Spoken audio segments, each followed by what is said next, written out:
reverse diet the right way. First things first, you're going to track your food for the next 3 to 5 days. You're going to understand your current calorie consumption as well as your macro breakdown. So protein, carbs, fat, also micronutrients like fiber. I want you to monitor your sodium and your sugar. Sugar should stay under 70 grams even from fruit. Sodium should stay under 2,500 milligrams even if you're sweating profusely every single day. Fats are going to be dependent on how old you are and how healthy you are. So if you're under 30 and you're healthy, fats can be like 50 to 60 grams a day. If you're older and you're not as healthy, like maybe you have PCOS, you have Hashimoto's, something like that, fats can be more like 60 to 70. Protein should be body weight, and carbohydrate consumption, depending on where you're starting from, is going to be increased by 20 grams every 1 to 2 weeks. So this is what you're going to do. Depending on where your fats are, you're going to plus or minus fats by about 2.5 to 5 grams. I know that sounds like not much, but fats are super calorie dense. So you're going to do that each week until you get to the 50 to 60 range or the 60 to 70 range.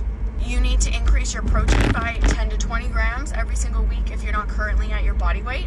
If you are at your body weight, then protein stays the same. And then regardless of where your carbohydrates are, you're going to increase your carbohydrate consumption by 20 grams every 1 to 2 weeks. This is your reverse dieting schedule. You're going to reverse diet until you get to a reasonable calorie maintenance for someone of your age, height, weight, and activity level. The way to figure this out is to use one of those stupid free online calorie calculators, enter all your information, and you're essentially going to start from where you currently are and you're going to work your way up to whatever that number is. So for example, if right now you're eating 1,600 calories, but someone of your age, height, weight, and activity level should be maintaining their weight on 2,000 calories, you are going to reverse diet until you get to at least 2,000 calories. While you're doing this, you are going to lift weights 4 times a week.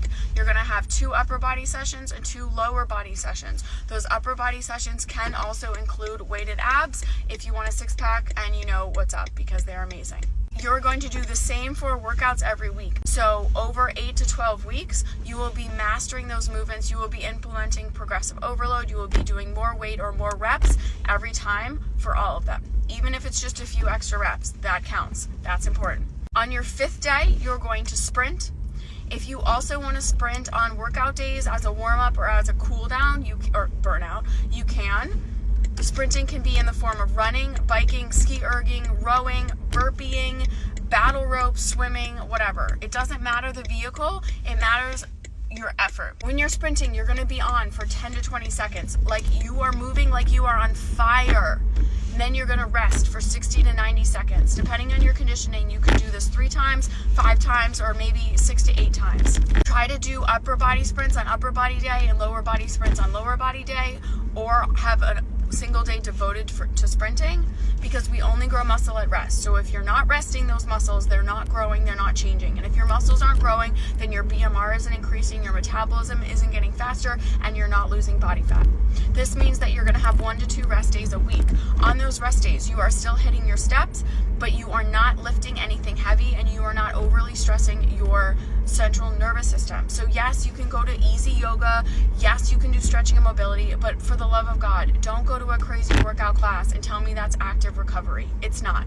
You're going to get 10,000 steps a day, regardless of the day. You're going to follow this program, and in 8 to 12 weeks, if you're prioritizing whole foods, if you're staying hydrated, if you're following all these recommendations, seriously, your body will be completely different.